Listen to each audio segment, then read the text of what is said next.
নমস্কার, মানি মেকিং মাইলেজে যাত্রা আজকে আমরা নিফটির অ্যানালিসিস দিয়ে শুরু করছি। গতকাল আমাদের নিফটির লেভেল ছিল 25,000।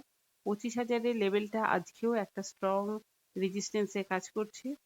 আমরা 25,000 থেকে আমাদের রেঞ্জটাই ছিল 25,000 থেকে 24,750। আজকে নিফটি কিন্তু মোটামুটি সেই রেঞ্জের মধ্যেই জিগজ্যাগ প্যাটার্নে কাটিয়েছে, যদিও রেঞ্জটা বিশাল ওয়াইড রেঞ্জ।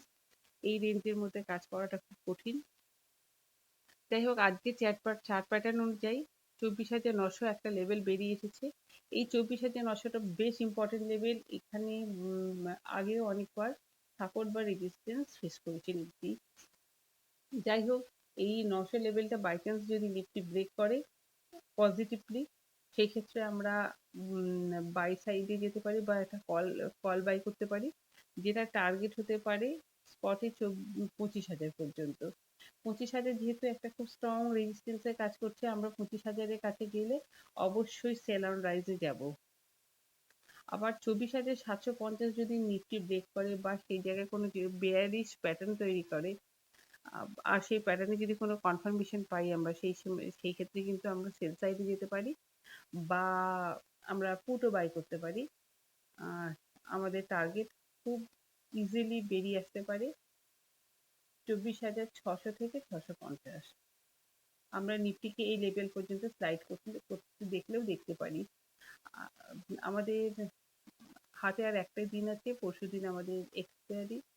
এর মধ্যে নিফটি ম্যাক্সিমাম ওই 24,600 পর্যন্ত স্লাইড করলেও করতে পারে।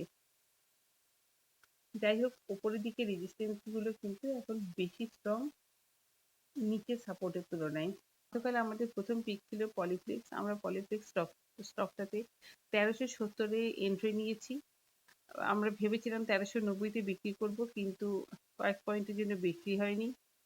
আমরা আগামীকাল এটা 1390 থেকে 1407-এর মধ্যে বিক্রি করব। বা যে যেমন ভাবে বলা আছে সেই লেভেলে পেলে শর্টও করতে পারি। আমার কালকের দ্বিতীয় পিক ছিল গ্রিন প্যানেল। গ্রিন প্যানেলে আমাদের এন্ট্রিটা হয়ে গিয়েছিল, আর আমরা সেটাতে পার্শিয়াল প্রফিট বুক করি 264.45-এ, আর বাকিটা হোল্ড করে রেখেছি 269-এ সেল করার জন্য। যাই হোক, আগামীকাল আমরা যে কাজগুলো করব তার মধ্যে প্রথমটা হচ্ছে লক্ষ্মী অর্গানিক। যেহেতু আমাদের দৃষ্টিভঙ্গি একটু নেগেটিভ নিফটির এগেইনস্টে, তো আমরা সেল করে কাজ করাটাকে কালকে বেশি প্রেফার করব।